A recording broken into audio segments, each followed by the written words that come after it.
अस्सलाम वालेकुम दोस्तों आज की वीडियो में हम सीखेंगे किस तरह से पेज नंबरिंग की जाती है एक्सेल में। जब हम कोई भी फ़ाइल जो हमने रेडी की है और जब हम उसको कंट्रोल पी करेंगे, कंट्रोल दबाएंगे कीबोर्ड से और पी दबाएंगे तो ये प्रीव्यू आएगा। कोई भी प्रिंटर जो ऑलरेडी इंस्टॉल है तो उस पर हमारा प्रीव्यू नज़र आएगा। और यहाँ पे ये नीचे एंड पे फूटर में पेज नंबरिंग आ रही है, पेज 1 ऑफ 2, और अगला पेज करते हैं तो पेज 2 ऑफ 2 आ रहा है।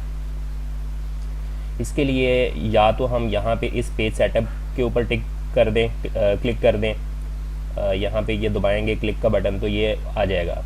यहाँ पे हमने हेडर फुटर में जाना है और हेडर फुटर में से जाके ये इस तरीके से ये वाला जो ऑप्शन है हम पेज 1 ऑफ 2 या और जो आपको पसंद है वो आप इसमें से तैयार कर सकते हैं, उसको सिलेक्ट कर सकते हैं। हमने यही किया है, इसको हमने चेक करते हैं और ओके कर देते हैं।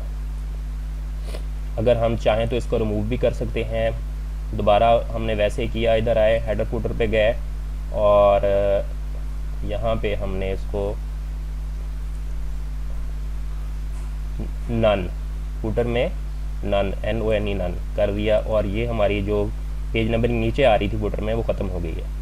अगर हमने पेज नंबर लगानी है, हमने वैसे एक्सेल की फ़ाइल खोली हुई है, ये होम का टैब है और यहाँ पे पेज लेआउट का टैब है। पेज लेआउट के टैब के क्लिक करेंगे और यहाँ पे पेज सेटअप का जो ग्रुप है, पेज सेटअप में से यहाँ पे हम पेज सेटअप में से आगे जो हमारा ऑप्शन है, इस ऑप्शन को कहते हैं डायलॉग बॉक्स लॉन्चर, जहाँ पे ये मेरा एरो है, इसको दबाऊँगा तो यहाँ पे जो टैब है हेडर फुटर की, इसके ऊपर क्लिक कर दूँगा। क्लिक करने के बाद यहाँ पे फुटर के एरिया में आ जाऊँगा और यहाँ पे पेज को मैं सिलेक्ट कर दूँगा, ऐसे सिलेक्ट करूँगा, ओके करूँगा और मैं देखूँगा कि ये वाकई जो मेरी पेज नंबरिंग है लग चुकी है।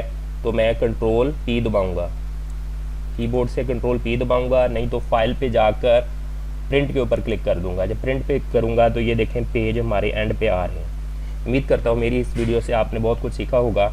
अगर आपने सीखा है और वाकई ये आपके लिए बेनिफिशियल है तो वीडियो को लाइक कीजिए, शेयर कीजिए, चैनल को सब्सक्राइब कीजिए ताकि मज़ीद इस तरह की वीडियो अगर आप देखना चाहते हैं तो सब्सक्राइब कर लें, वरना यूट्यूब से आपको फिर ये मेरी मालूमात आपको जल्दी नहीं पहुँचेगी।